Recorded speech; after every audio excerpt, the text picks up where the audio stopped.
Mga kapatid, ang homilya po ngayong araw ng Miyerkules pong ito ay hango po sa babasahin kong ito.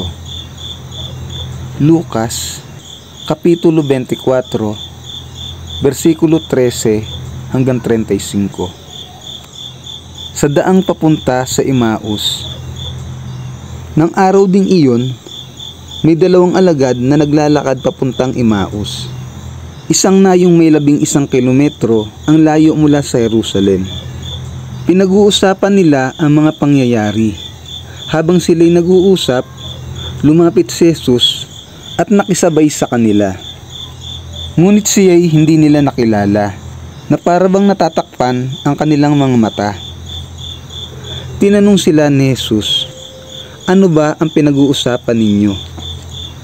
Tumigil silang nalulumbay at sinabi ni Cleopas, "Ikaw lamang yata ang dayuhan sa Jerusalem na hindi nakakaalam sa mga pangyayaring katatapos lamang maganap doon." "Anong pangyayari?" tanong niya. Sumagot sila, "Tungkol kay Jesus na taga Nazaret, isang propetang makapangyarihan sa salita at gawa, maging sarap ng Diyos at ng mga tao.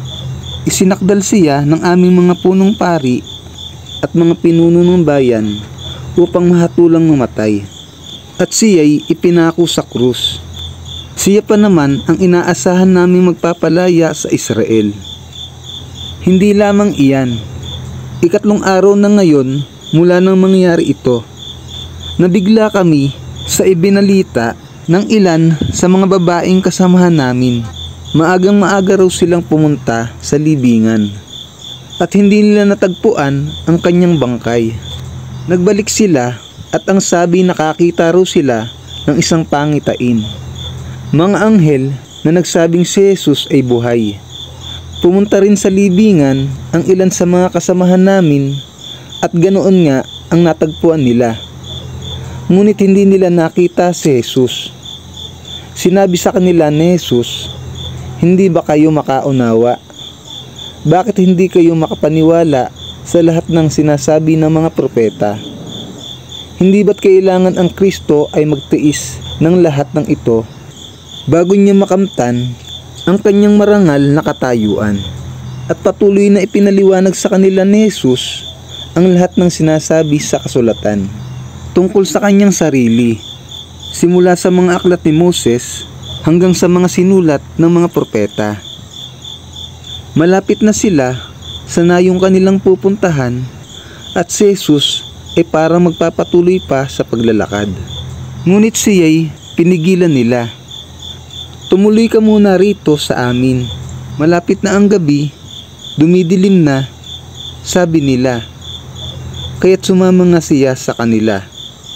Nang kasalo na nila sa pagkain, dumampot siya ng tinapay, nagpasalamat sa Diyos, pagkatapos pinagpira-piraso iyon at ibinigay sa kanila. Noon, nabuksan ng kanilang mga mata at nakilala nila si Jesus. Subalit siya biglang nawala sa kanilang paningin. Nasabi nila sa isa't isa, "Kaya pala nag-uumapaw ang ating pakiramdam habang tayo kinakausap niya sa daan at ipinapaliwanag ang mga kasulatan." Agad silang tumayo at nagbalik sa Jerusalem.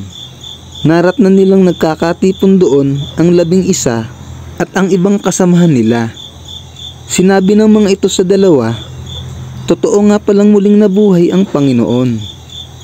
Nagpakita siya kay Simon at isinalaysay naman ng dalawa ang nangyari sa daan at kung paano nila nakilala si Jesus nang paghati-hatiin nito ang tinapay. Ang mabuting balita ng Panginoon.